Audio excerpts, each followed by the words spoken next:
చూడండి బెట, ఇప్పుడు వైతోనే వచ్చేది ఇంకో 2 పదాలు చేద్దాం. ఫ్లై. ఫ్లై అంటే ఏందన్నా? చూడండి బెట, ఫ్లై తీసుకున్నా నేను. ఫ్లై అంటే ఎగరడం. పక్షి ఎగురుతుందా? మనం కూడా ఎగురుతామా? ఎట్లా ఎగురుతాం?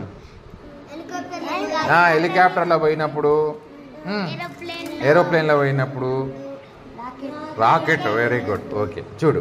I fly, we fly, they fly, you fly. ఇక్కడ థర్డ్ పర్సన్ వచ్చేసరికి చూడండి అన్న మారుతుంది. వై స్థానంలో ఏమొస్తుంది? డైరెక్ట్ రాస్తున్నా నేను. వై స్థానంలో ఏమొస్తుంది? IES. Flies. He flies, she flies, it flies.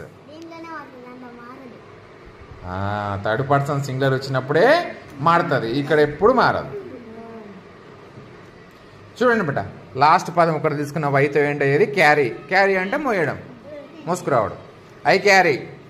మీ బస్సులు మోసుకొని వస్తారు బడికి రోజు మీరు. We carry, they carry, you carry. ఇక్కడనే చూడండి, హీ క్యారీ అనొద్దు, ఏమనాలి? Carries. He carries, she carries, it carries. ఓకేనా?